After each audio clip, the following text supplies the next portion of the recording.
This podcast may contain explicit language. You're a swell dish. I think I'm going to go for you. The Public Enemy is next.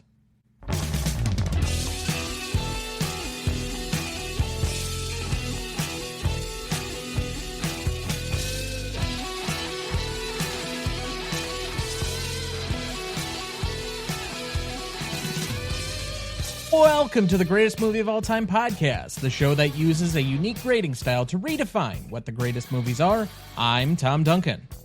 And I'm Dana Duncan. Tonight, for our 308th episode, we discuss The Public Enemy from 1931, celebrating its 95th anniversary this year, directed by William Wellman, written by Harvey F. Thu, cinematography by Devereaux Jennings, music by David Mendoza, editing by Edward Michael McDermott, starring James Cagney as Tom Powers, Jean Harlow as Gwen Allen, Edward Woods as Matt Doyle, Joan Blondell as Mamie, Donald Cook as Mike Powers, Leslie Fenton as Nails Nathan, Beryl Mercer as Ma Powers, Robert O'Connor as Patty Ryan, and Murray Cannell as Putty Nose. Background for the movie: based on Beer and Blood by John Bright and Kubik Glassman, The Public Enemy opened on April 23, 1931. On a budget between $150,000 and $230,000, The Public Enemy is said to have grossed $550,000 at the time and to finish inside the top 10 of the box office for that year. The film was mostly well-received at the time, and at the 4th Academy Awards, the film was nominated for an Academy Award for Best Story, losing to The Dawn Patrol. Whatever that is. I can tell you all about it, actually. Yeah, of course you could. It's 1931. In 1998, The Public Enemy was selected for preservation in the United States National Film Registry. In 2003, the character of Tom Powers was among the AFI's 100 Years, 100 Heroes and Villains, placing 42nd in the villain list. In 2008, the film appeared on one of the AFI's 10 top 10 lists, the best 10 films in 10 classic American film genres, as it was listed as the 8th best in the gangster film genre. In 2025, The Hollywood Reporter listed The Public Enemy as having the best stunts of the years 1930 to 1931. That feels like a pitcher who is always great on Tuesdays as long as he's in a domed stadium and it's raining outside. The Public Enemy currently holds a 100% among critics on Rotten Tomatoes, an 80 score on Metacritic, and a 3.7 out of 5 on Letterboxd. But, of course, we can't do this ourselves, so we bring in our returning celebrity guest. She is the host and creator of Shea Cinema, a CLP contributor, and making her 8th appearance on the show to date, it's the sassy lass from Las Vegas. Please welcome back, Sara Shea.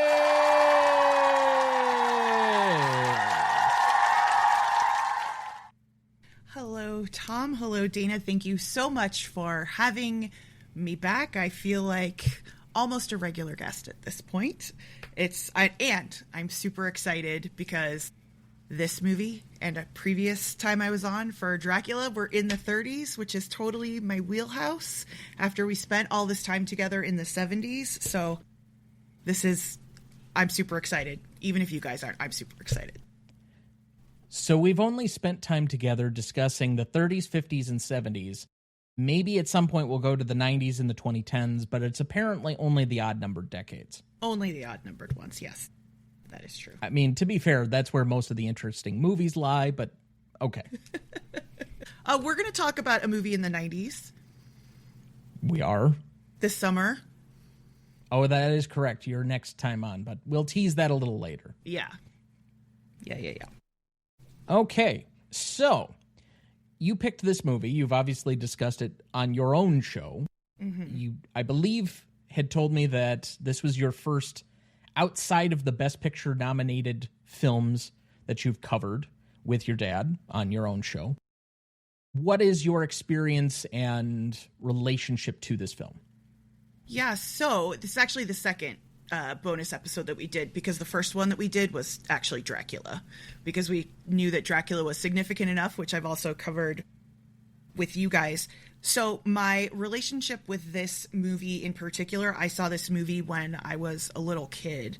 So it was definitely one of the first movies that I'm sure that we rented on VHS, but I'm pretty sure that it was also on TV as well. So I grew up knowing this movie. This wasn't my first Cagney movie. My first Cagney movie was Yankee Doodle Dandy, where he's all talking, all singing, all dancing. So this movie, it was weird for me when I saw it as a kid because I thought he was a musical star, and here he was being a bad guy, and that kind of threw me for a loop.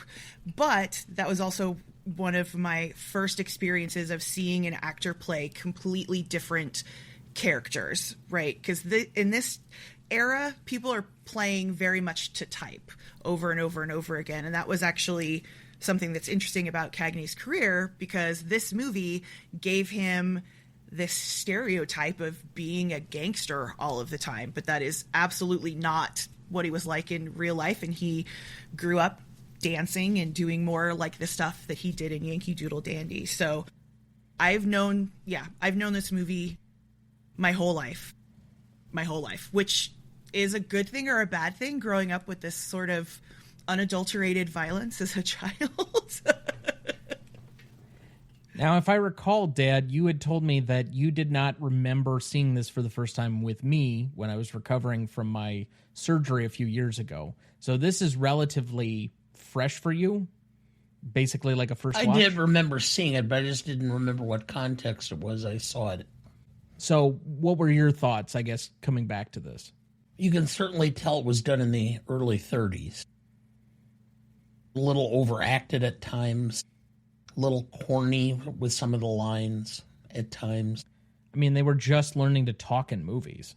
Yeah.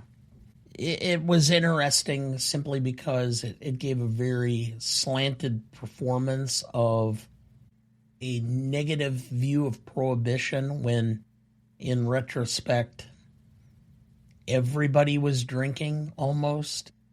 How Prohibition occurred, I have no idea based on how many people were consuming and violating the law. But it was at a time when they were talking seriously about ending it. This film comes out to just kind of, we got to stave this, because it's all these gangsters that are destroying Prohibition. Because, of course, they can sell to people and force them to drink. They certainly don't, stand to make any profit if people aren't interested in it. Fair enough. Have you seen any of Cagney's other gangster films? I cannot think if I have, or if I have, I cannot remember them. I think the only other one that I have caught to this point is White Heat, which is very famous in its own right. But the problem is that I've never been able to finish it because every time it was on TCM, on like the streaming service after the fact, or whatever I was using to watch it, it kept getting deleted or recorded over or it expired or whatever else. So despite trying to watch it 3 different times, I've only made it 75% of the way through the film. Never finished it. So it's been on my list for a while. But that being said, I think Cagney is a very charismatic actor. Everything he seems to do, I enjoy him, even if I don't necessarily enjoy the movie as a whole. I think White Heat at times falls into that category. I find White Heat to be a little bit more engaging than this movie, which is much more simplistic, and the writing kind of lets it down a little bit. Like, it's not really an engaged story. The fact that it was nominated for Best Story is a little unusual in my eyes, having seen this now. I will say, the first time that we tried to watch it a few years ago, and I was recovering from surgery, I fell asleep during it that time, but it was within the context of, I was on drugs, pretty heavy drugs. It was actually kind of nice, the kind of drugs, but, we'll move on from that. And this time, I kind of wanted to fall asleep the second time through. So I ended up having to go through it a third time because I'm like, Tom, you need to make a concerted effort. You really need to try. So I watched it a third time. And it was better, but it's still early 30s. Yeah. Like, some of the acting saves the film, but... Yeah, we were watching it together over the weekend, and I was watching the movie. I wasn't watching you falling asleep again, because I've done that enough over the years. So I didn't realize that you were nodding off. I'm so disappointed. That's okay. We'll have to learn to live with your disappointment. Yeah. Disappointed. He does this on purpose because it allows him that when he actually achieves a certain level of expectation, it shocks everyone. Wow, where did I learn that from? just questioning, curiosity. Anyway, now you've had a criticism, Dad, before of gangster films, most notably The Godfather and Goodfellas, for its glamorization of gangster life. Would you level the same criticism here of this film? Well, it did everything it could to try to make it look unglamorous. Everybody's getting shot at or shot up or beat up or... But at the same time, they're in expensive clothes, they're with fast women, they're living in the best hotels and having the best food. Fast women, huh? Well, some men prefer that. I don't know. Not all of them could be married for nearly 40 years. It's only 37. That's why I said nearly. I know how to do math. Well, the whole point of this movie is that Wellman wanted to make a movie that was over the top and pushed all of the boundaries in terms of what you could show on film. So he wanted it to be the most violent, the most upsetting, but they also... Yes? Well, I was just thinking 95 years later, this does not seem that violent or, over-sexualized. Sure. There's some taboo stuff in here that they pulled out. There are 3 scenes specifically that got added back in after the fact, including the weird rape scene that feels like it has nothing else to do with the rest of the movie. Right, and also not a woman being raped, but a woman raping a man, right? So also unexpected. So here's the thing. He wanted to create something that was over the top, but this movie was still limited by, even though it's pre-code and they didn't have to follow all of these rules and strictures, there were still things about this movie that were too much that they had to take out. And that is why there's the framing beforehand of this is a movie about this horrible scourge that is affecting society, like gangsters and criminality and all of that type of stuff. And then on the back end, oh God, it's so terrible. Even as the villain, who's somehow the protagonist in the movie, this is kind of like an anti-hero movie, right? Even as he gets it in the end, right? And so when they re-released it, they had to take scenes out because they were too much, and then they put them back in. So yes, by today's standards, it's tame. But thinking about what people had access to, and at the time, criminals were being glorified. They were being glorified in the media all of the time. People were following actual criminals and following their stories in newspapers. This story, for the movie, it was an original screenplay, but it was based on a book that was never published, and it was written by some newspapermen who were familiar with all of the crime stuff that was happening in Chicago. So this is something that people were obsessed with, whether it was appropriate or not, and they just wanted more and more of it. There were lots and lots of gangster movies before this one, but this is the one that made James Cagney a star, and this is the one that simultaneously managed to show this sort of... It totally glamorizes it, I think, as you say, Tom, right? They've got all of this money, and yet, as Dana says, they try really hard to show that it's an awful... Like, the consequences are pretty dire, right? I think it's a weird point of view to use to put basically the hero of your film is the villain and have it be anything less than glamorous. Because Scorsese does the same thing. If you really wanted to give a perspective of the ugliness of gangster life, you put it in the perspective of the people who are being taken advantage of or that are being killed or, you know, anybody else that's actually a victim of the crime, not the people perpetrating it. Because the people perpetrating it often, as they continue to get away with it, it feels additionally like, wow, if they can get away with that, well, you know, boy, this doesn't seem so bad. But isn't the point, part of the point maybe, watching how a criminal evolves, right? So this movie covers Tom Powers' whole life, right? From when he's like a little kid. And so we're supposed to be seeing how this happened. I think that's what compels people, and that's why the protagonist is the criminal villain, right? Well, I think because of that, you're trying to feel some level of empathy.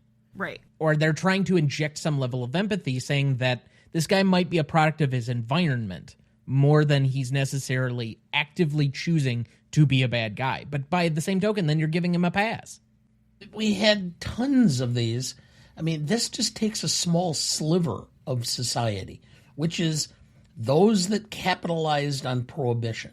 We had tons of criminal activity with, you can look at, in fact, Henry Ford was noted to have a hatchet man who murdered on his behest all the time. They've been able to identify it. It's like within the annals of the Ford history that this guy was, people would just show up dead that were pissing off Henry Ford. No problem there. The DuPonts, the Roosevelts made all their money selling opium in China. This stuff is going on, but the wealthy got a pass. This is just taking this sliver of poor, usually first generation, if not even that, immigrants, and saying they're the ones we're going to point to because they're capitalizing on this and making money, and it's all this violence, where it was all over the place.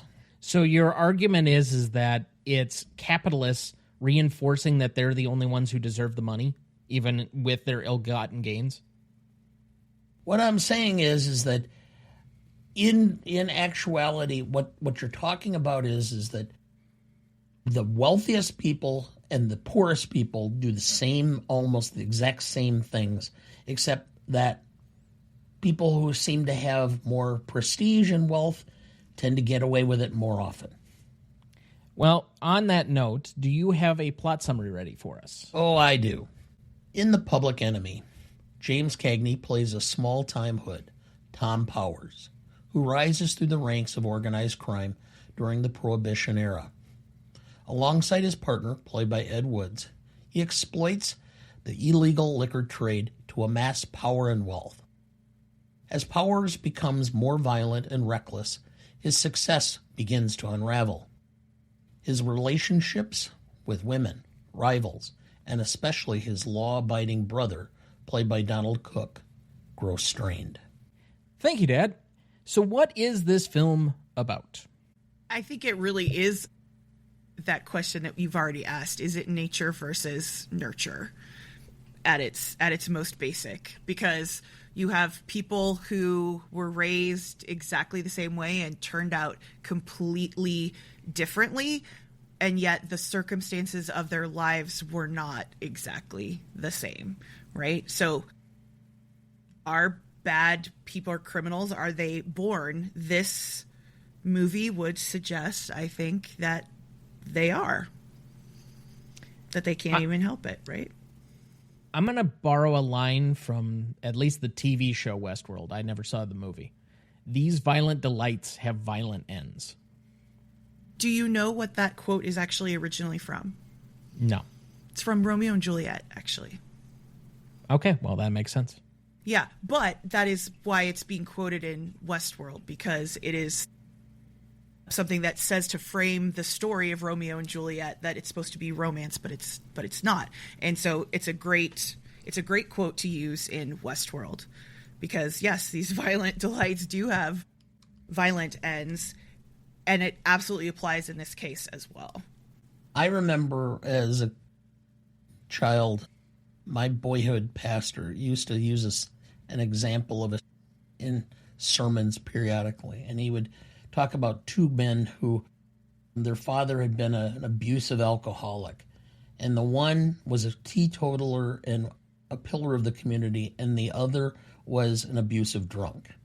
And they asked both men why they were the way they were, and they said the same thing, which is, with a father like that, how did you expect me to turn out? Well, I mean, you bucked the trend of your own circumstances to rise Yes, I did. above as a phoenix. Yet, I suppose you're the outlier because all of your cousins were kind of in the same suit, and none of them really, at least to my knowledge, at least on one side of the family more than the other one. I won't comment on the Schwartzes, but the Duncan side, none of them seem to be professionals, let alone like high degree professionals. There are a couple of my cousins who have made something of themselves and had been doing very well. Some of them married into more prestige. A couple of them went on and got advanced degrees and such. So I can't say all of them, but Okay. for the most part, when my cousins all got together as pallbearers for my dad's funeral, they stood around and I joined in. We talked about which were the nicest prisons in Wisconsin. They had all been wards. I had been there visiting clients. But we could have a nice conversation. To be fair, you do have a sibling that is a doctor in being a medium. And pet communications. Yes, specializing in pet communications. Dead pet communications. Yes. So Woof, if woof. anybody has any interest in communicating with their dead pets, certainly look up Dina's former sibling. Anyway, moving on. I'm an only child now. Yeah.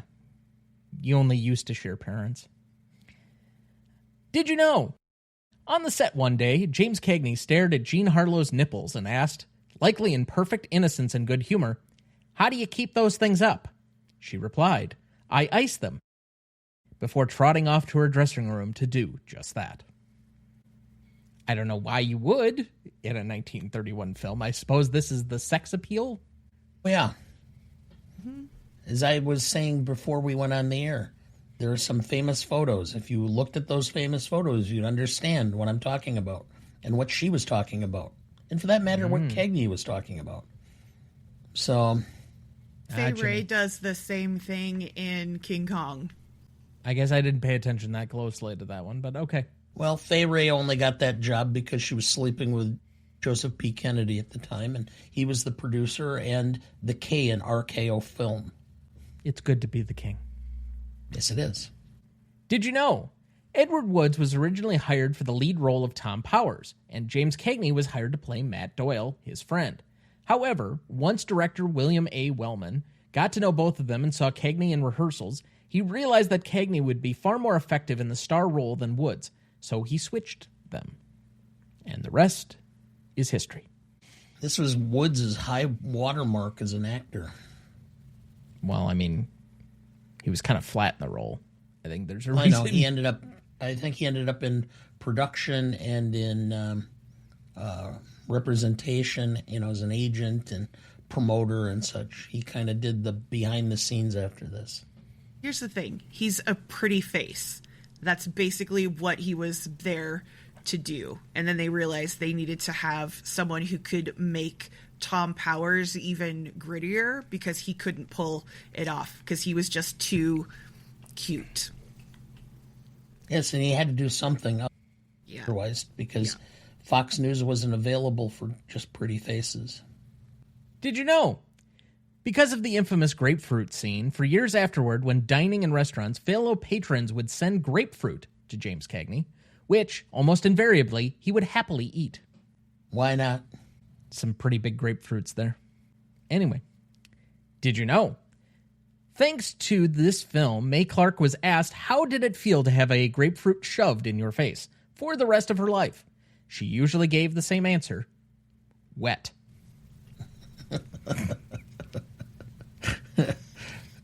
Yeah. And so that looks like a good spot for our first break. We'll be right back.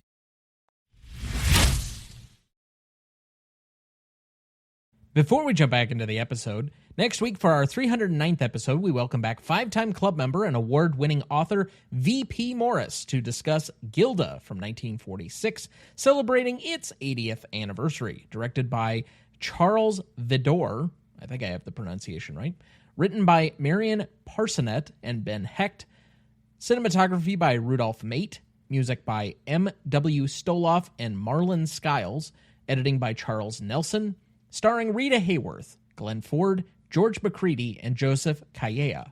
You won't want to miss that one, so watch ahead of the show by searching the Real Good app to find where it's streaming for you. That's ReelGood. That was Charles Nelson and not Charles Nelson Riley, correct? You and I had the exact same thought, but I can't do nearly the impersonation that Will Ferrell does of Charles Nelson Riley. However, or, for that matter, just Alec Baldwin. Just for a personal anecdote, recently. Oh, yeah, I'm sorry, yeah, Alec Baldwin does a really great Charles Nelson Riley. That's right. It wasn't Ferrell. It was Baldwin on SNL. Anyway, one of our longtime office coworkers, Donna, was wearing these large, thick glasses in a circular fashion that you really don't see anymore. So I told her she looked like Brett Summers, and she was impressed that I knew who that was. Yeah. And I'm like, Donna, you know who my father is, right? We used to watch regularly the 70s Match Game on repeats on Game Show Network. Yep. Like when I was in third grade. Yes, they were funny. Sure. I mean, I enjoy Match Game, to be fair. And it gets a little taboo and risque, and we certainly don't need to go into a famous office Christmas party where we played Match Game involving my mother. We'll leave that one as a tease for maybe one of these times that she's on again. But anyway, we can move forward. So, before we move any further, though, let's check in with our guest. Sarah, what is going on with you? What are you working on, and where can people find you? Well, golly gosh, I've been editing some super old episodes of our show that I recorded with my dad over a year ago, so working on getting those out. We just released an episode from a long time ago, 42nd Street, working on the next ones, and then eventually, hopefully before June, we'll release the episode that you were on, Tom, when you joined us to talk about Little Women. And I predicted, I think accurately, that that'll be coming out in June. Shh. Okay, and then... How is the editing going, by the way? The editing, I haven't had a chance to do it today because we've had a rehearsal So basically, this week is rehearsal all week, and nights that I'm not rehearsing, I'm hanging out with you, Tom, because the other thing that I'm doing... Oh, so it's my fault. Okay. We have extra rehearsal this week because it's Las Vegas Youth Orchestra concert this weekend. So You're in the Las Vegas Youth Concerts? The Youth Orchestra. I'm not. My daughter is. Okay. Yeah.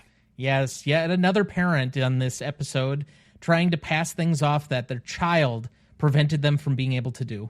But yes, that's definitely what I'm saying. So anyway, doing that, I've been on several other shows in the meantime. Listeners to your show, they know Kieran, who shows up a whole lot. Dad and I were on his show talking about the Broadway Melody. Oh my God, the Broadway Melody. I'm like, it's right there in front of my brain. I'm so sorry, y'all. Let me just say this publicly. I have actually recently been diagnosed with ADHD, so I'm not just an idiot. There's literally problems in my brain. Really? Really? Would never have guessed it. Having lived with somebody for 37 years who is, I know this dilemma. Yeah. And 3 different people in your household at any one time that definitely have that. Well, so being diagnosed this late in life has been sort of a revelation and all of those types of things. And I'm recognizing that there are some really specific things that I need to do in order to keep my stuff together. And Tom actually is helping me with some of that by literally saying, hey, let's start another podcast together. Therefore, you have to hang out with me once a week. And therefore, I get to harass you about editing your other stuff. So if you haven't heard... It's my public service for William Shea that episodes get more regularly released and that he can continue to do the show now that he is well and fully able. Yes, this is true. Spend this is absolutely true. Quality time, which means you need to move on. You need to continue that cycle. Just keep recording and then editing and releasing, like on a weekly basis. Like we used to do. I don't know if y'all know this, but Tom is a very good motivational speaker, and he is an excellent friend. So, yeah, I've been doing podcast stuff and watching TV to podcast on. Okay, Dad, So. bring it out here now. Okay. I've often thought of Simon Sink and Tom Duncan in the same breath. Well, given that it's Simon Sinek. Sinek, excuse me. Yeah. Anyway, no. One gets paid millions of dollars to do it and is much, much better. And I'm readily willing and able to admit that because he's quite brilliant. And the other of us is okay, but they bring it out in small doses on people that they enjoy spending time with. Like yourself, because I keep you on task. I do enjoy spending time with you, Tom. But yeah, part of what I'm doing is Tom and I have this other show that we do, and we talk about The West Wing, which is fun. I've been enjoying Which you that can a whole catch lot. on this feed every week, usually releasing on Sundays. Yeah. That's been real fun, talking about constitutional law and politics and all of that type of stuff. And things happening in the 90s, not in the 30s or the 70s. Yay! That is true. It's the most modern thing I've ever talked about. Well, especially since we're relating it to modern day politics as well on top of it. That is but- correct. Yes, Yeah. it is very fun. But I also have to bite my tongue quite a bit so that I don't. That Get in is by trouble. your choice, but I do try and make sure that everybody knows my opinions are only my own. Yes. Yes. But yes, if you want to hear Tom's political rantings, head over to that show. Right, or just hear me laugh the whole time as I react to old TV. Yeah, it's good times. So, Dad, when are you planning to join us for that? I don't know. I know you've invited me. We'll have to Dana talk. immediately listens to every episode, right? Of course. Just say yes. Just nod and smile. Just nod. Thank you, Dana. Thank you so much. Yeah, that didn't feel like a hostage video at all. But anyway, where are your socials? Where can they find your shows? Yeah, so Shea Cinema you can find on all of the podcast streaming platforms except for YouTube because we don't have a video podcast. On social media, it's basically at Shea Cinema on Instagram and Threads. I don't hang out anywhere else in social media world because that's too many things. So yeah. So we left off at best performance. Dad, who do you have down? I have Cagney. I do as well. I do as well. That's what it has to be. Sorry. I don't think it's a particularly strong story. I think it's rather hollow, and it's really just one of these where if he wasn't at the center of it, I wonder if this movie is remembered at all. Probably not. And that's why I also have him as my most charismatic, because yes, there are some women in these, but they're kind of throwaways for the most part. Like, the story doesn't really revolve around them all that much. So, But yeah, I kind of defaulted to Cagney as the entire reason to see this movie. I agree, but he's not my most charismatic. Most charismatic would have to be Jean Harlow. Her presence just on screen, even though she doesn't say a whole lot, everybody is looking at her. Yes, of course, Cagney, but that's why he's the best performance, right? Jean Harlow is the most charismatic because whether it's related to Ice Cubes or not, she's I was going to say, gorgeous to look at. Is it that she's charismatic or her nipples are? You can't see her nipples in every shot. It definitely it's her, right? And she's playing this very alluring character. She definitely is supposed to get reactions out of people, but that a lot of that is charisma, and it's not just because she's pretty, because you know who also is in this movie who's gorgeous is Joan Blondell, but she's just pretty. She doesn't have that extra charisma in this film. She has it in other films. The extra charisma in this film, I think, for most charismatic. I had Harlow too, but secondary performance comes first. So, okay, I had Donald Cook. I did as well.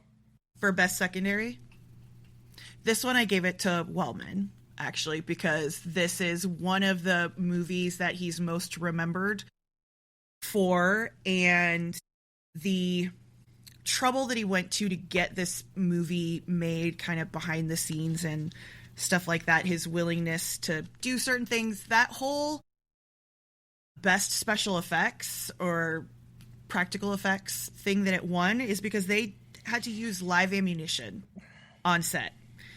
James Cagney almost had his head blown off. So in those shootouts, those are real bullets. And when he's standing at the wall and the bullets go right by his head and they go right where his head used to be. So, yep. So I give it to Wellman for best secondary performance. Shouldn't you give it to the stunt director then? No, because that's overall. I said it was overall, but one of the things is deciding we're going to do a shootout and we have to use real bullets. And yes, there's other coordinators there, but who's the one who decides all of that? That would be Wellman. Okay, so backtracking a second here. Dad, you and I had Donald Cook. What was the reason that you thought he was best secondary here? Well, I just thought his performance actually stood up. It wasn't so over the top and so cheesy that some of the other performances were. He looked more realistic and presented his character more with a level of realism that you can see. His shell shock, if you know, and I use the term because that was what was prevalent in World War I. Demeanor coming home was a little over the top, but for the rest of the performance was pretty solid, so I felt he stood out from everybody else other than Cagney. And I guess I would add that this is kind of a default thing for me because I think he had the second most interesting part, and frankly the only storyline that was of any substance to me, which is the conflict between one brother who's supposedly the upstanding moral one and the one who wasn't. And it feels like at the end of the film, it's trying to convey that he's kind of turning into Tom a little bit, or at least that he might take his own revenge or seek something out that's above, which kind of feels like a complete sea change from everything else we've had in the movie. Like, he is so adamantly against Tom up until the point that Tom is in the hospital and then gets kidnapped. For that to kind of like flip there at the end of the movie, it doesn't really make a ton of sense to me per se. But then again, I think that's where I would criticize the movie overall, is primarily in its storytelling. As far as the actors go, again, he's the second best written part. And somewhat by default, I'm like, all right, that's the only other plot line or the only other character that I felt was really noticeable, except those that were like easy stock fill-in characters like Putty Nose or Patty Ryan, which are just like, we're going to create Irish gangsters that are overly stereotypical. But anyway. All right, moving to best scene then. I have 5 nominees here. I have Putty Nose's setup, which is the early scene where they basically barely get out alive and then Putty Nose disappears. Then I have Gasoline Liquor, which is the first time that they're trying to steal liquor out of, or I guess it's beer, but out of the warehouse and trying to resell it. Then I have the welcome home, which refers to Mike Powers and his return home, and obviously when he gets told what Tom is up to and the conflict that happens there. We have the grapefruit scene, which we talked about in the Did You Know section, and then I have the final shootouts. You could also add probably the final scene where Tom is at the door and then collapses. Tom's abduction, that whole sequence leading up to that, because that's what I have to add. I don't know if I would put it as the abduction so much as the final moment, because there's really nothing to me that stands out other than the final moment where Tom looks somewhat mummified and then he falls inside the door. He's dead already. He's dead on arrival. So that's a different movie. Jinx. So, I mean, but he's being delivered as a package, right? So he's not mummified. He's Hannibal Lecter is what I always think about once I saw. I don't know. He was probably delivered by the post office. Anything live that had to be shipped by the post office at this point is likely to be mummified by the time it actually fucking gets there. I guess that's true. Yeah, but if a package that side, you're probably using UPS or FedEx. Well, they just can't find anybody's door. Well, that's fair. No matter how many signs you put up. Anyway, I would include the end of the film. So either just that final shot or that whole sequence, whatever it is. I think that needs to be part of the options. Understood.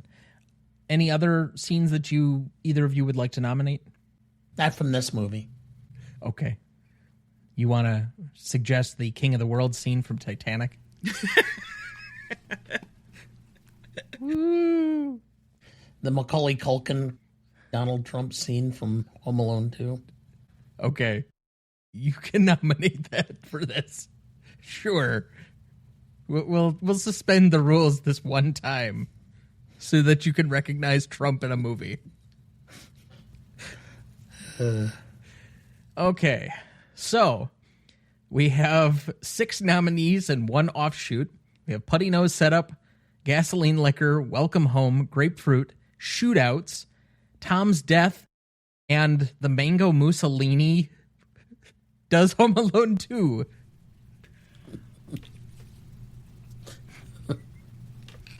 Yeah. Just laugh. It's okay. I wouldn't, so now I can't.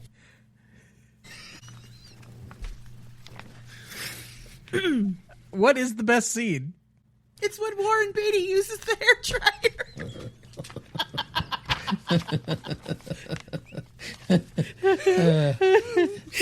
He stuffs the hair dryer down his pants. Yeah. Ouch. Go back and listen to our shampoo episode or not. It's one of the best podcasting experiences that exists. Yeah. Okay. All right, I got it out. Okay. Does one of you want to pick a best scene here? I'm going to go with Gasoline Liquor. And it wasn't they were stealing it. That's how they were shipping it. They had to quit and do it so that they didn't get caught. That's how they were shipping the liquor or the beer in this particular case, I think.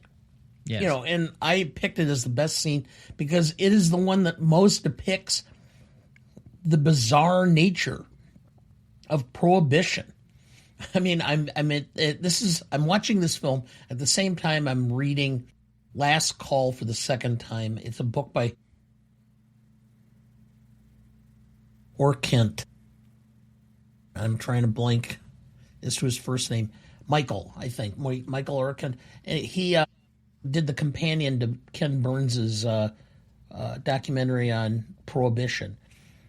And the fact that there was a small group of people in this country that wanted it, and somehow it became the law.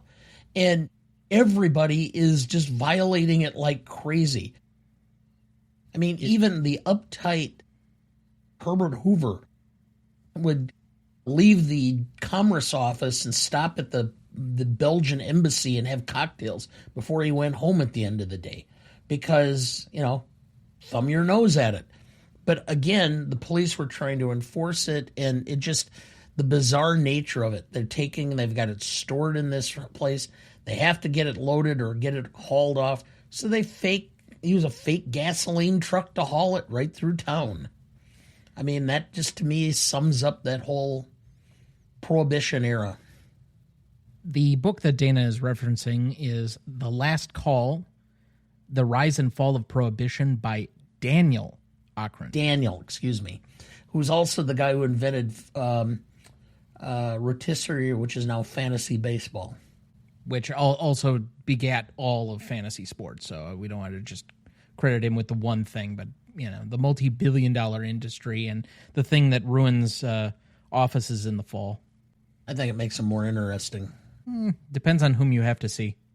But anyway, moving on. I would probably say Welcome Home was the most interesting to me because, again, that's the only plot line that I felt had a significant amount of substance to it was the difference between Tom and Mike. The fact that you have these two brothers that have wildly different outcomes and one feels so staunchly against the other's principles and values, but they came out of this same circumstance and environment. And to me, it's supposed to emphasize that Tom really isn't a byproduct of his environment so much as he has taken the path of least resistance. He has used the fact that he's of a particular environment to actively make bad choices and then falls back on that as a convenient excuse. I think that's an interesting analysis of him as a character. I also think that this scene is the best scene of the movie because it's essentially the emotional climax of the film because you do have those two sides coming together and both of them view the other one as completely without morals. The whole statement of you killed Germans, didn't you? This is like the number one thing that you do not say to somebody coming home from war. And Tom's belief in that moment that there is actually nothing wrong with what he has been doing, right? He hasn't abandoned his mother. He takes care of her. He still brings her money and things and all of that. Mike going off to war has essentially abandoned the family, and now he's come back and is completely ruined, more or less, because of being shell-shocked. But this is also Mike's character, Mike's position is also going to be the character that most people would relate to or relate the most closely to, because Tom as the protagonist villain character being a criminal, that's not everybody's a criminal, right? So we might find him interesting to look at, but we're much more likely to have someone like Mike coming home and experiencing the trauma or sharing the trauma essentially of the Great War. And so their explosion at each other in that scene, I feel essentially it's sort of the microcosm of what's going on in the world at large, the fight against prohibition, all of the criminal activity, the state of affairs across the planet, all of that stuff simmering underneath the depression, all of that type of stuff. I would agree that Mike is the most likely, even though a lot of movies from this era don't tend to do that, but he's the most likely to be identified as the audience avatar in the film because he has certain sentiments. But I don't think Tom believes himself to be a moral figure. I think he thinks he's a more practical choice because there are no morals. He feels himself to be amoral, and that's why he kind of plays with the whataboutism in that moment, because really Mike is calling him on his bullshit and saying, you're a villain. And he turns it back around because it's like anybody who has been called out, they immediately have to say, well, you're a hypocrite and you're this and that, and they get defensive.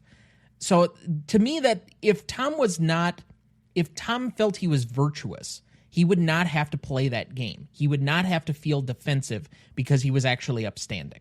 Well, okay, so I can concede that point in particular, but I think that he does subscribe to those morals in direct opposition to Mike, because Mike is getting the welcome home. Mom is overjoyed that Mike is home. Tom has been there the entire time and has provided her with all of these things, constantly checks on her. And who does she care about? The guy who's been gone the whole time. And so I think that in that particular instance, this is full-on sibling rivalry, right? And he is particularly mad at his brother and is frustrated at the way that his brother is being lauded when he sees that Tom sees that Tom and Mike are not that different, because yeah, what about it? We've both killed people. We've done awful things, but you get a public parade and all of these types of things, and people want to lock me in jail, right? So, well, how you kill people within context makes a difference. Any criminal attorney will tell you that. Sure, but is there a lawyer sitting in that room at dinner? Absolutely not. It is there Tom. Should be. There should always be a lawyer. Always be a lawyer present. But in that moment, the moral of last week's movie was always consult a lawyer. Okay. Mm-hmm. Okay. Favorite scenes? Grapefruit. I also had the welcome home here, but do you just enjoy the comeuppance here, Dad, or is there something else? I'm not going there. I'm not going to elaborate. Just leave it at that. Okay. We'll let the audience decide. So, Tom, you had what here? You had the welcome home as your favorite scene. So this is going to sound bizarre, but my favorite scenes are the ones that to me are the most uncomfortable. And it is killing Putty Nose and killing the horse. They are just a spotlight on how cruel and detached Tom is. In particular, the killing the horse, right? Getting revenge on the horse, which the horse doesn't know what's going on. And those are the ones that stick out to me as that's what makes this story different than just a regular gangster movie. And as much as I think the welcome home scene affects me more emotionally, killing a horse is so... it sticks in my craw a little bit. So even though it makes me feel bad, that would be my favorite scene because it just throws me completely off kilter. Okay, and most indelible moment, I have Tom's demise here, but also the final title card. And here's going to be my small rant. Obviously, the shocking effect of Tom falling in through the door, that he's already dead, that they just basically dropped off his body. I mean, everybody kind of knew that was coming because that's, obviously we've watched enough movies to know exactly how that's going to go. Everybody gets excited and then they drop the final nail on you.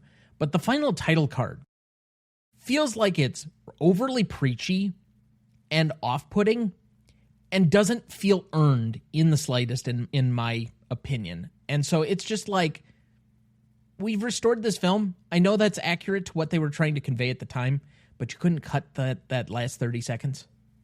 They had to keep it in. Okay, sure.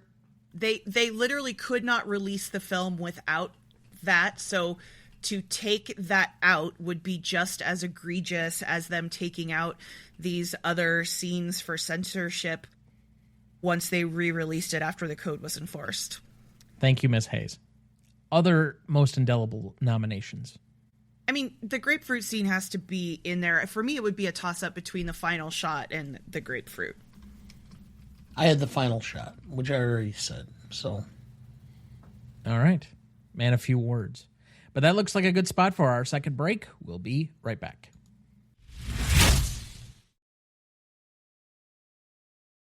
Before we jump back into the episode, and before we get to the Stanley Rubric in a minute, if you're ever curious about our Master Greatest Movies of All Time list that has every graded movie we've ever discussed on the show, there's a link in the episode description of every episode of this show, or you can go to RonnieDuncanStudios.com and find it as the top entry on the Greatest Movie of All Time podcast show page.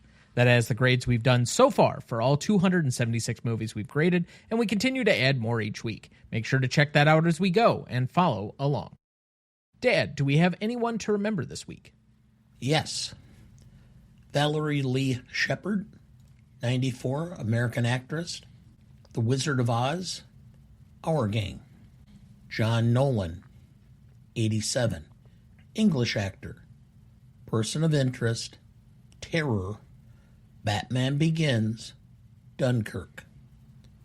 Arnie Olson, 64, Canadian screenwriter. Cop and One Half, Mighty Morphin Power Rangers. Sid Croft, 96, American writer, puppeteer, and TV producer, Land of the Lost, and H&R Pufnstuf. So, I think there's only one of us on this particular program that's going to have a relationship with Land of the Lost and H.R. Pufnstuf. And the New Zoo Review. Fair enough. My two big... I guess Valerie Lee Shepard being one of the munchkins from the original Wizard of Oz. Everybody's seen that movie. Everybody kind of has a tangential relationship. Sure. John Nolan is the uncle of Christopher Nolan. He was in a TV show that was a CBS procedural for the Can't Find the Remote crowd that was long running, and at least he was in it. But he kind of showed up in a lot of Chris Nolan's films. So he plays kind of a stock character, board member on Wayne Industries in the Batman movies. And he's just a random bystander in Dunkirk. You know, he showed up and he got a paycheck because he was related to a famous director. Sounds really great. He's a Nepo baby, you mean? What is the relationship there that he could be... It's not Nepo baby, it's Nepo uncle? Anyway, and lastly, Arnie Olson, my relationship to him is a little bit strained because it is one of the two television programs that as a youth that I was banned from watching. Rugrats being the other, because apparently it taught bad lessons because I asked my parents if they no longer loved me after a particular episode, and then because my mother was hanging out with the wrong social crowd at the time, she listened. And Mighty Morphin Power Rangers, because you were kicking your sisters all the time. Yes, I was going to get to that. Yeah. I was trying to recreate all of the martial arts moves using the most appropriate punching bags that were available to me at the time. So, any other additional comments for relationships with any of these that we're remembering this week? Can't believe Sid Croft was still alive. I would have thought for sure he'd have been long gone. But 96, he really, yeah. And so we remember these here fondly for their contributions to the arts with a moment of silence in their honor.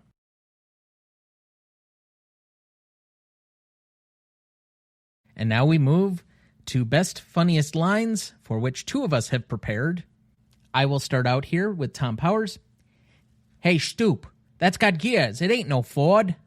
Matt Doyle. Gee, she's a honey. I could go for her myself. Tom Powers. What do you mean you could go for yourself?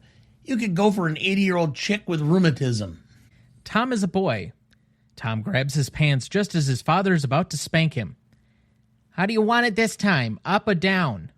Patty Ryan. As far as Patty Ryan's concerned, there are only two kinds of people, right and wrong. I think you're right, and you'll find that I am. Tom Powers. You're a swell dish. I think I'm going to go for you. Tom Powers.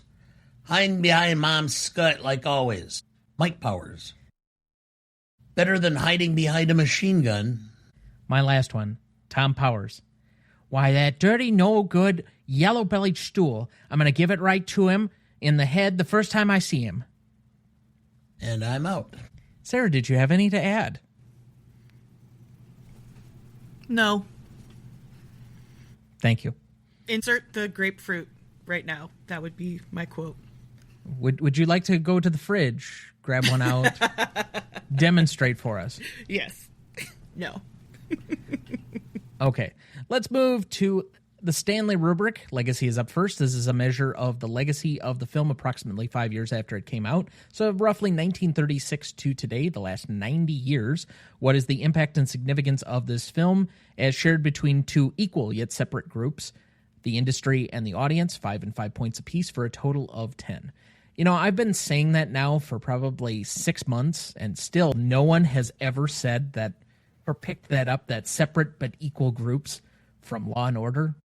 Not one person. I was thinking sometime somebody would pick up on that, but yeah. Anyway, Dad, would you like to go first or second? I'll go second.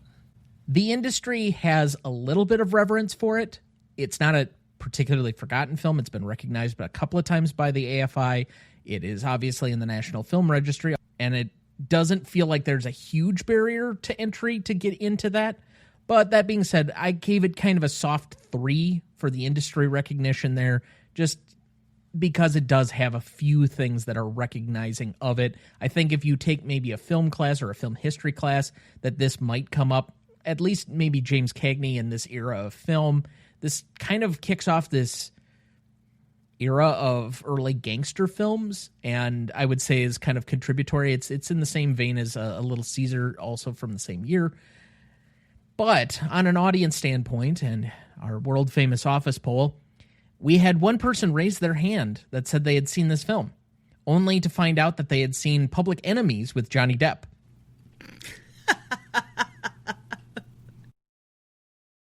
So, yeah. Nobody knew this film, let alone James Cagney or Jean Harlow or William Wellman. Yeah. And I think this is actually a film that the vast majority of cinephiles might not have seen as well. So I'm going to do a rare 1. And I have a 4 here. Industry. I think this does really start Cagney's career. So I don't have a soft 3. I have a 3.5 for Cagney. And for the public, I was waffling between a 1 and a 1.5. And I guess I'm going to go with your 1 because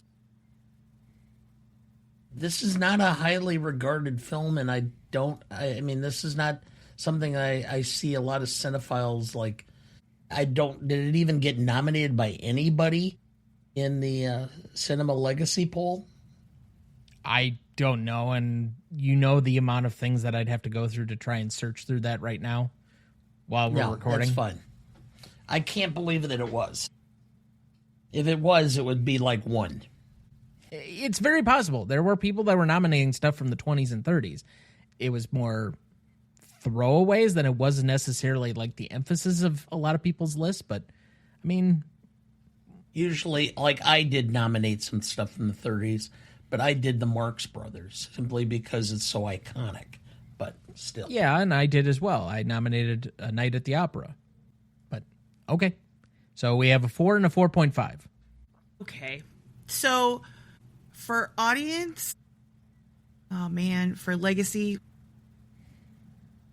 yeah, unfortunately, I think that as much as I know this movie and I like this movie, this is not a movie that most people are familiar with. Now, even among cinephiles, nobody's seeking this out first. They would probably watch it if you recommended it, but yeah, this isn't a must watch that's for most people. So for audience, I'm going to be super generous and give it a 2. But for industry, for legacy, all of the things that it's been considered for AFI, although that list does need to be redone because it's already 20 years old. But the number of places that it appears on those lists, the way that people within the industry talk about this film. And again, you have to remember, I'm living in this world all the time, right? So I'm constantly consuming that sort of media and things like that. this definitely sets off Cagney's career. It's not the beginning of the gangster movies. It is the beginning of gangster movies once sound has been introduced, but there were lots and lots of gangster movies in the silent era. So in terms of the stereotypes that we have about gangsters in movies, they're all based on Cagney in this film, more than they are based on Edward G. Robinson in Scarface. Therefore, the legacy of this movie, essentially in the industry, we're still recreating Cagney's portrayal. We still reference Cagney's portrayal, even if we don't know what we're referencing. So therefore, for industry, I'm going to have to give it a 4.5. So that's 6.5 total for me. And that is a straight 5. Somebody ruined the average, but at least it's good math. Moving to impact and significance, this is a measure of the impact and significance of the film in the initial 5 years after it was released, so 1931 to 1936. What is the impact and significance among those same two groups, the industry and the audience? 5 and 5 points apiece for a total of 10. Since I went first last time, Dad, would you like to lead here? Sure. Industry, I have a 3. I think that, again, it started or kind of perpetuated. There were gangster films before and after. It was not that highly regarded at the time it was released. And there were several comments or critics who were commenting about it not being that impactful. It was just another gangster film. But it did do well in the box office. Not great, but it did make money. So I think it's a 3 and a 3, and I'm at a 6 overall because I think it was important, but it wasn't the biggest gangster film or the big film of that time frame. It's really hard to ever, especially on some of these really early films when we don't have that true box office barometer, to say how much impact something has. I think from the Did You Know section, I'm going to take out a couple of the anecdotes where people had certain iconography from the movie, particularly the grapefruit scene. But I guess Cagney's impression overall, his ability to work, his stardom is directly tied to the film. I don't have anything to add on the industry, but I think as far as the general public, this movie was just slightly more bleeding into the general public iconography than I think you gave it a little bit of credit. So I had it at a 3 and a 3.5 for a 6.5. Okay, so for me, for the audience, I'm going to give it a 5, because guess what? When this movie came out, it was playing 24 hours a day. 24 hours a day. Okay? That's kind of unheard of at the time. People loved this film. So while we don't necessarily have actual box office records, I mean, some of them say that it earned about $500,000 domestically, but what does money even mean back then anymore? So that doesn't necessarily tell us as much as it's going 24 hours a day. It's the depression, okay? Wherewithal, the amount of thought that had to go into, we're going to make this available around the clock and risk spending money that we don't have in order to get people to come in to spend money that they don't have, that's pretty significant. So audience is a 5. Industry, I'm going to give it a 4. The only reason I'm not also giving it a 5 is because critics at the time were questioning it. Maybe it's not so great. Cagney was highly regarded. It did, again, catapult his career, but it was nominated for the Academy Award for Best Story. It was in those circles, and you can always find a negative review for any movie, even the most popular, highly regarded ones at the time. So yeah, it's going to be a 4 for industry for me. So 9 overall. So that's a 7.17 average between the three of us. Let's move to novelty then. This is a measure of the originality of the film and the execution on said ideas or originality of the film for 5 and 5 points apiece and a total of 10. Let's let our 8-time guest lead us off this category. Golly gosh. This one is a little, again, this one's painful for me to do because I like this movie. And obviously I've said that I grew up watching it. So I'm of course biased and kind of don't know how to separate that out. However, when we're talking about novelty in terms of originality,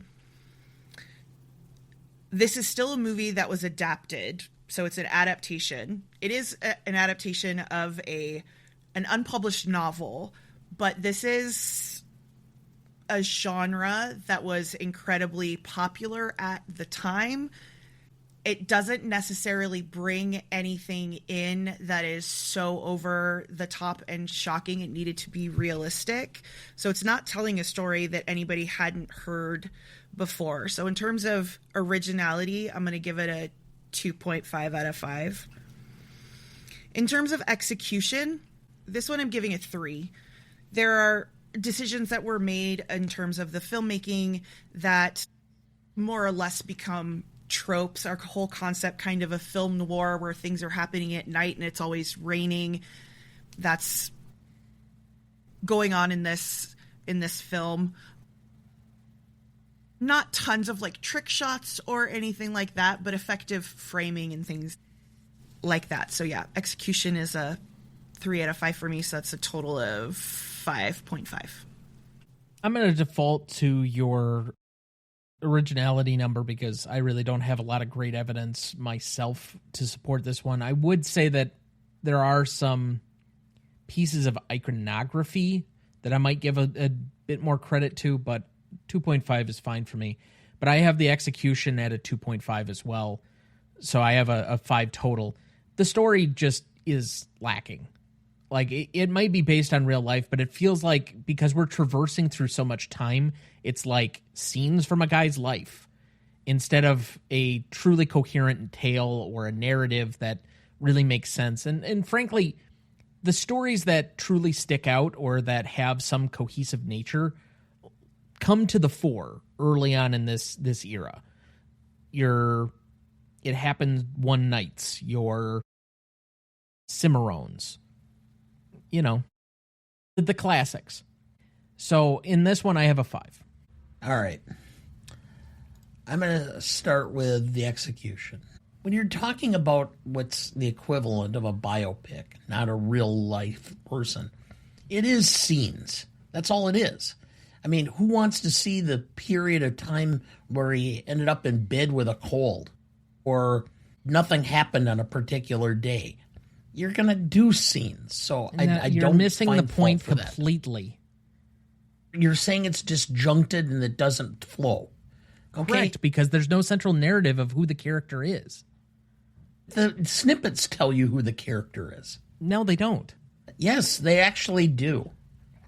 And I disagree, and I'm entitled to disagree with you. Believe it or not. That I think that you could glean who this character is by the events that take place. Yeah, but then again, your comments don't make sense. You could disagree with me, but your reason that you stated for disagreeing with me outside of you just think I'm wrong doesn't really make sense. You're making an analogy that... Because what it is you see little bits and pieces of him in different contexts, and you show the slow evolution of him from being small-time petty crook to major player and trying to become the kingpin. And he fails. And that's what I'm seeing. So I believe it's a 4.5 for execution. Now, for the originality, I mean, when the New York Times critic at the time Andre Senwald is referring to this as just another gangster film at the Strand. Weaker than most in its story, but stronger than most in its acting. I think that sums it up. It's not original. There was a lot of gangster films out at that by that time frame. This was a little better, but I only go with a 2 for novelty. So I'm at a 6.5 overall. So that's a 5.67 average between the three of us. The second weakest category to this point. Then we move to classicness. This is a category defined primarily by how well something has aged or not. We have many different nuanced takes and little pieces to every piece of the scoring with this. It is our most amorphous and difficult to define category. And so, because of that, we turn to our senior nuance correspondent, Dana. All right, we start with 6 because it's easier to go down or... It is easier to go down because something is aged poorly than to go up. Okay, let's start with the 6. First off, down a point. The stereotype of the gay tailor. Again, that wasn't in the original theatric trailer. Or, excuse me, the theatrical release. That was one of the scenes that was taken out. Yeah, In the re-release. In the original release. No, it was in the original release. It was in the original release. Otherwise, it wouldn't exist. It was taken out for the for the re-release. Because it's pre-code. Then put back. Yeah. Yep. Okay. All right. Treatment of women in general, they were just arm candy for the most part. All right. The only woman in the film that had any real substance and was strong ended up raping the male lead. No. You're thinking of two different characters. Patty's girlfriend is the one that raped them, but she's not the one with the most agency. That's Jean Harlow. Two different I don't people. know. I thought she was at least held her own, was an independent. Jean Harlow, I didn't find her to be very independent. I think she was more, I didn't understand that character. Yeah. So I gave that a neutral because I didn't know what to tell to do with it. I mean, and then of course, but I will give it 2 points up for timelessness, which is this film, you could put it out and could change it up. And I've seen films about, it's been a while since I saw Scarface with Pacino. It's not that far off. It's updated a bit. So I think there is an element of being classicness or of classicness that I give it a 2 up. So I'm right back at the 6 I started at. All right, so we're going to diverge on that point. I thought about adding timelessness, but seemingly I do that to every single old film. If you re-release this today as it is, nobody would watch it. There's a reason nobody really cares and nobody seeks it out. It's completely outdated. It's got a lot of stereotypes. It's overacted. It feels stilted. The storytelling's not great. How you didn't give a point off for the amount of times that Cagney slaps a woman in this film, I don't understand, because you do it seemingly for every other fucking film. And I think there is a noted nature of a significant amount of historical context that you and I understand, or at least all of us on this particular program, and a few others that I can think of that regularly listen to this program. Hi, Kieran. But there's so much about Prohibition and the Depression that seems so far away because it's almost 100 years ago now that I wonder if people have an appreciation for exactly what was going on at this time and place anymore. Because it seems like kids today probably think the world started with World War II. And so because of that, I'm going to give it an additional point down. So I'm at a 4. Oh, no. Oh, gosh. Just give it your 10 and we can move on. No, I can't give it a 10, but to me, all of the things that were removed for censorship, that were basically put back in, this essentially becomes almost a documentary period piece at that point. Yes, they are abusing women, but they're criminals, right? We don't have regular characters slapping women. You have a gangster slapping women, right? You have a guy who is breaking the law, abusing women, right? So to me, that's exactly the way that he would be acting. That type of behavior is very well documented at the time. And even if we don't understand the time period, I think it's pretty obvious that it's the bad guy who's doing the bad guy stuff, right? We should be able to tell. The portrayal of the gay guy, that's a thing. And that was taken out for many years not because it was like an offensive stereotype, but because you couldn't show homosexuality because homosexuality was offensive. The mere fact that that character exists at all is because things were pretty more progressive than we want to give the film industry credit for at the time. It's not until the code's enforced that they're like, gay people do not exist. They didn't remove it because that's a bad stereotype. They removed it because they didn't want to see the homosexuality. I have to give it an 8. I can't give it a 10 because I know that ultimately this is going to be a hard sell for people. But I do think that most people, if they were to give it a chance, would probably be fairly engaged with it, because I think it's all right there. You don't have to know a ton of outside information in order to be able to process it and understand it. So yeah, an 8 for me.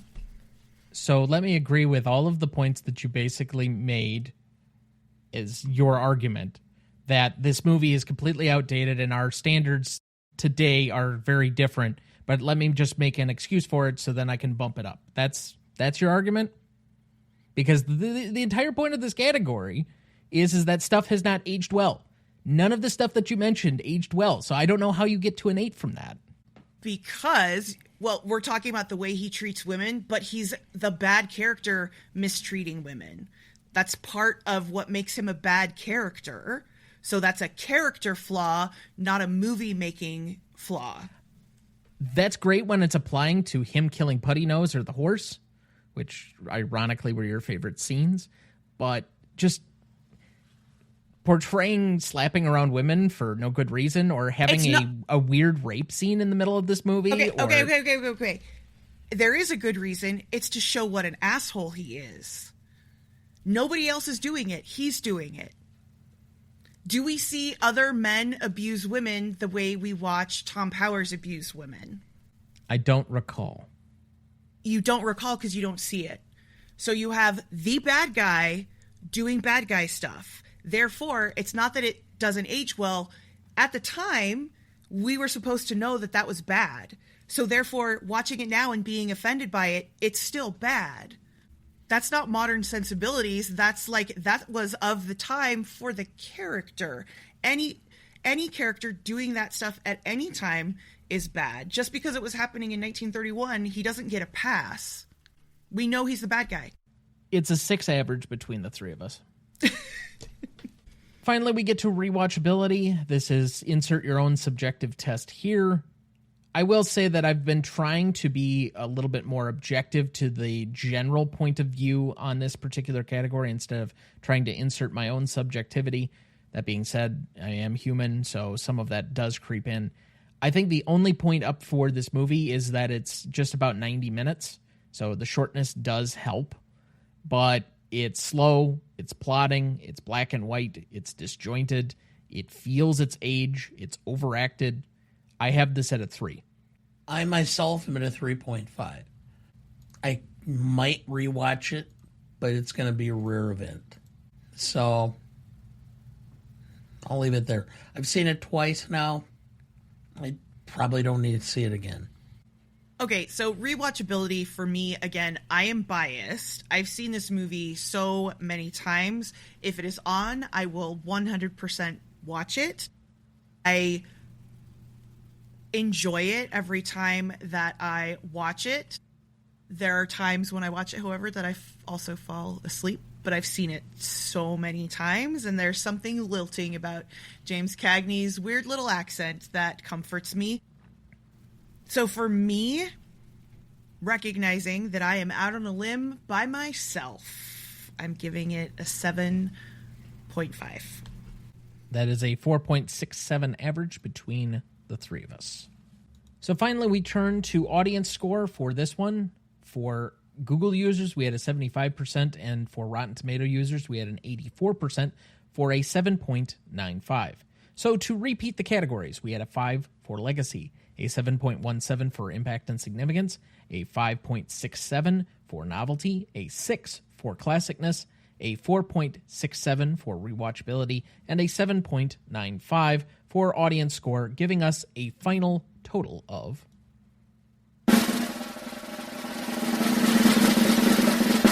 36.46, and currently placing it on our list at number 263, between Cool Hand Luke and A Bridge Too Far. Now, that is out of 278 total movies on the list. You know what other two movies I want you to immediately tell me where they rank, right? Well, I can help you with one. Mm-hmm. Shampoo is still third from the bottom at 276. Okay, just checking. And Shampoo is almost a full 10 points below this movie. Okay, just checking. Which other one would you like me to cross-check here?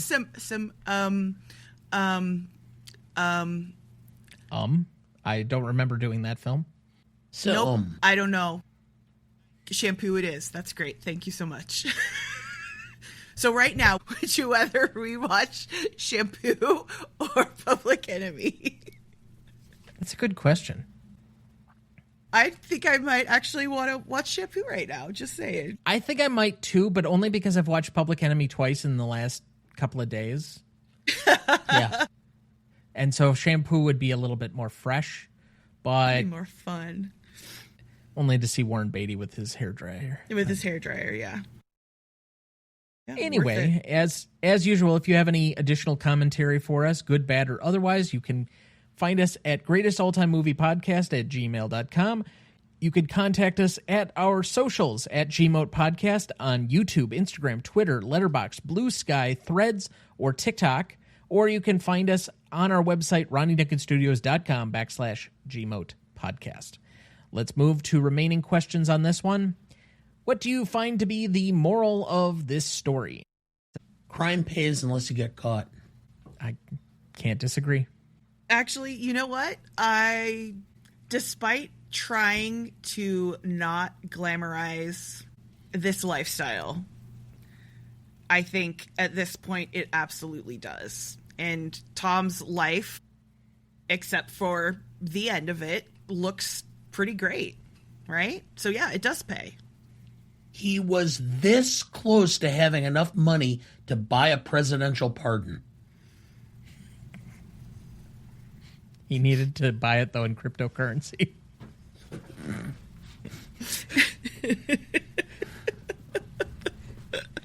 Okay, any other remaining questions for either of you? Yes, I have a question.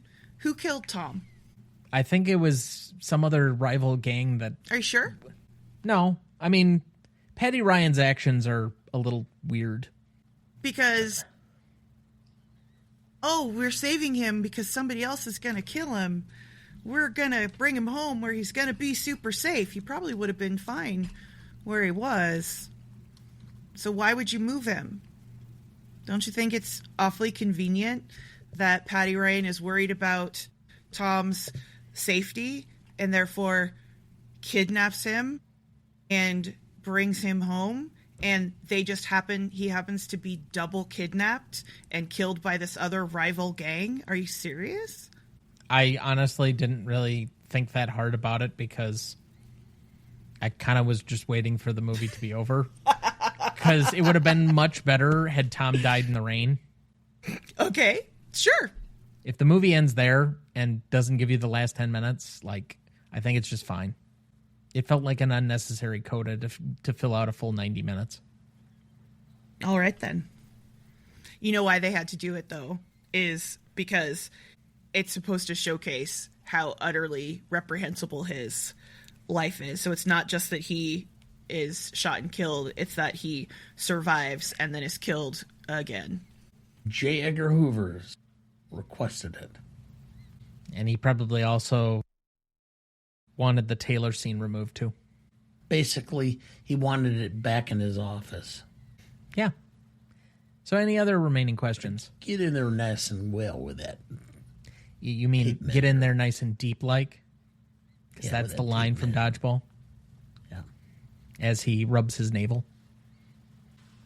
Anyway, so I do have one remaining topic to discuss because I did promise someone. Yeah, go ahead. Sorry. I did watch The Barretts of Wimpole Street. Oh, yeah? Charles Laughton is vile. Yes. Frederick Marsh is grossly underrated. Yes. I enjoyed it for what it was. Great. I gave it a 3.5 star. Okay. I think Dad would enjoy it. It probably should be more available than it is. I agree. I love Frederick March. Yeah, I wanted to keep this a little bit short in consideration of Dad's time. Now, the question remains, so I've watched both of the Christmas suggestions from our guest. Now, Yes. Did you watch either of the movies in preparation for this that I gave you? Did. What was that? Yes. Yes, I watched both movies, Thomas. Okay. And now you said that you'd watched Duel before, so I kind of crossed that one out that you didn't need to. No. Here's the thing. I had forgotten that Duel existed as a movie. Okay. And for context, this is Steven Spielberg's TV movie Duel from the early Yes. 70s. With feels, Dennis Weaver. yes, that has a lot of overlap with Jaws. It feels like a precursor in many ways. But Yes. anyway, go ahead. So I didn't remember that the movie existed. Or that it was... That's not entirely true. I remembered that it existed because my dad brings it up sometimes as being like a really weird, sort of interesting concept, right? I forgot that I had ever watched it, or I basically forgot what happens in the film. So it was like watching it for the first time again because it had been so long.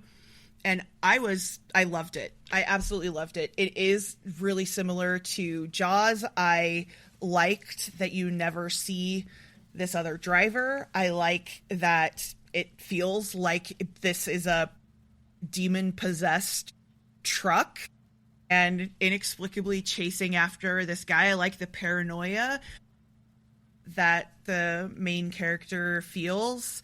The ending is fairly satisfying, although maybe not necessarily fully believable. Yeah, it's a super fun, good time. Really enjoyed it. Obviously, we appreciate Jaws on this show. It's been our number one on the list for a considerable amount of time. It was unseated for a period of time, but it is back to being our number one. I have no arguments against that. It's a very fun movie. I think it's got some great elements. Duel to me is a slightly different one, and there are reasons to enjoy it differently, and it's having to do with the circumstances or the context around it, as it feels like our main character is mostly isolated to himself, as opposed to kind of the tone change in the second half of Jaws, the first half being much more of the terror enhancement that is there, the second half being much more of kind of an adventure film. So this one never really has it. It doesn't change tones halfway through, and I think it's a shorter movie, if I remember correctly. I think it's 90 minutes as opposed to like the 2 hours that Jaws is, but... Right, well, because it had to be to be on TV. Right. And I would just say, if you're a Jaws fan and you haven't seen Duel yet, and you have an opportunity to, I think it's a pretty widely available because it's a Steven Spielberg movie, even if it was done for TV. You should probably try and seek that out. Now, the more interesting one to me, even though I recommended that one specifically because of your personal love of Jaws, is, did you get to Your Name? I absolutely did, yes. And did you watch it with Keeley, as I asked? I watched the beginning with her. Okay. And then she was actually, this is funny, and this is part of the teenage stuff. She loves horror movies. She was deeply bothered by the body switching and the boy grabbing the breasts of the female body he was inhabiting. So she was like interested, and then that really kind of bothered her. And then I had a hard time. I was like, hey, can we finish watching that? And she kept coming up with excuses until I realized, oh, I think she would like the overall story, but that was a little bit of a bump for her. So I think I'm going to get her. I want her to watch it all the way through, because I think that she will actually really, really like the story arc. So here's my question. How did you come across this movie in the first place? I would recommend that people go back and listen to our episode on this particular movie. Oh, you because, correct. Okay. I didn't know. So, that. Did you tell me that? I don't know if I did or not. But the person who introduced me to this movie was our guest on that show. And it is a person from my film discussion group that gets together every about 3 weeks. One of the nicest people you'll ever meet, Dennis. He had suggested it for our film group, and I enjoyed it so much because his and my film taste overlaps so much that I invited him on the program and we discussed it. And it's a fairly high-rated episode. I think the movie's still well inside our top maybe 50. It might have just creeped outside of the top 50 now, but it was a well-done episode. I very much enjoyed it. I enjoy the film. I was actually surprised how much Dad enjoyed that film. And so I especially because it's animation at times. Yeah. Like, we're going to watch Spirited Away this summer. I have no idea what to think about for that movie with him, because I remember me seeing it too the first time. And I'm wondering if I almost should introduce him to some different Miyazaki first, because that was my first Miyazaki, and it's probably the most challenging to just ramp somebody into, because it's so much about the spirit world and mysticism and all these other things. And so it doesn't have the coherent narrative of like a Howl's Moving Castle that I enjoyed a lot more. And the animation, the creatures are a little bit unsettling. Sure. Like, at least I think aesthetically it's a little bit of a harder sell. It's so funny because I just took Keely to see Spirited Away in theaters. Sure. Has it been since the new year, or maybe it was like back in the fall? Because we watched that movie a lot, but being able to say, I'm going to take you to the theater and have you watch it, because I watched it in the theater when it first came out. Love that film, but yes, do something a little bit. Well, and my question is, and this is why I was surprised that Dad liked Your Name as much as he did, is he has been on record saying that he doesn't like a lot of abstract things, a lot of fantasy, science fiction kind of elements to it. So the whole body switching, the ghost kind of element to it, all of that stuff, I was surprised that he enjoyed it as much despite the subject material. I'm very much concerned that, because I didn't really care for Spirited Away, I'll be honest. We'll see how it is on the second watch as we come back to it later. There's other Miyazaki I appreciated more. Yeah, that's totally fair. I think, and this is me just making assumptions, that maybe part of the reason that Your Name was more accessible for you, Dana, is because I think just visually it's not very abstract, but visually it is stunning. Yes. There are so many shots that just are these beautiful landscape shots with this really subtle animation where it feels, the same way that we kind of talked about Barry Lyndon, where you could frame almost any shot in its art. And I feel like that's part of the appeal of Your Name. I was kind of buying into the body switching, and I was like, oh, it's because of the comet and all of these cosmic rays or whatever it is, but she's dead and all of these things, and that kind of messed with my head. Spoiler. Oh, whatever. So, but I sincerely enjoyed it. One of the things that I really enjoyed actually was the music. I really, really liked It was much more subtle than I was anticipating. Again, visually stunning, a very, very interesting conceit, this body switching, and I think they dealt with it in actually a pretty upfront way. So when you have a teenage boy suddenly inhabiting a teenage girl's body, yeah, he's going to grab the boobs, all of that type of stuff. Yeah, so Tom, you're still batting 1,000 at this point with recommendations for me. It was absolutely spot on. I was very curious on how you came about hearing about it just in the first place, let alone liking it. Yep. So, yeah, I loved it, and I'm sorry it took me so long to watch it. It's all right. People have opportunities to come to stuff at whatever time, so. And thank you Dad, for watching Wimple Street, by the way. You're very welcome. But I think I already, based on the way this conversation happened, I think I might have already your next selection for next year. So I'm thinking that far ahead. Yeah. Oh. Okay. Anyway. All right. I do want to thank our guest, though, for being on with us for her 8th time. She will be back with us again in the summer. I think we record the last week of June, but I don't think it comes out till like July 1st. And that's going to be for a seminal film of the early 90s, as we already alluded to, T2, Judgment Day, which I'm very much looking forward to my father's reactions to yet another science fiction movie. This one, a very famous one, a very beloved one. Dana, we'll find out seen together. It? Have you seen it before? Yes. Okay. But, most of it.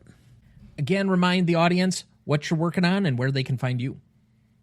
Yeah, so Shea Cinema is a podcast that I do with my father. We are watching and reviewing every film nominated for the Academy Award for Best Picture. We are doing it in chronological order because we are history nerds and want to do all of the nerdy contextualization.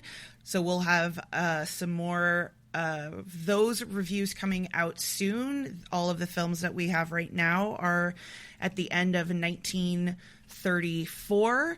You can catch me weekly with Thomas on First Watch Rewatch, our new TV podcast. And for socials, if you can find me, I am on Instagram and Threads. And that's it. All right. Dad, final thoughts for the week. Had a good time with you at the Wisconsin Film Festival this last weekend. Saw Man on the Roof, a Swedish film from 1976 on Friday night. And then Saturday, we went and saw a double feature by a director, Nicholas Grindy. Because there was a man in the audience who happened to be his nephew, cousin, something to that effect, and had to give a pronunciation lesson for all of us because he was going to say grind. And so. But anyway. So it was a... first film was Barbara Stanwyck from the early 30s. Second film was Boris Karloff from 1940. Both were from Columbia Films. Well, what films? Pictures. You could check my Letterboxd if you need to find my ratings on those. I don't recall the exact names immediately, but... Okay, because Barbara Stanwyck, perfect. Yep, and then the Uzo Diaries, which was a documentary of the Japanese director. And then we saw The Currents on Sunday and My Father's Shadow on Sunday. Both of which I would highly recommend. One was an entrant to the Toronto International Film Festival. I think that was The Currents. And then the other one, I think My Father's Shadow was a Cannes Film Festival entrant last year. Both well worth watching. You can check out all of my ratings. I don't usually leave a lot for reviews anymore. I mean, there's nothing that really scratches that itch for me as far as like writing about film. It's just, if I have something to say, I'll say it on here. But I think both of those were well worth watching. I enjoyed the time. Now, moving into my small vent or diatribe, we had quite possibly the worst film-going people behind us on Friday night for The Man on the Roof. The woman gave commentary like she was, why am I drawing a blank? Ben Affleck in Armageddon?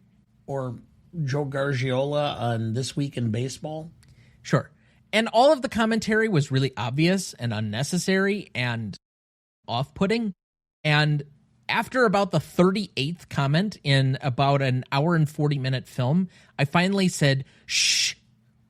And she still then gave her reactions, but it was less like full comments and more of, oh my gosh.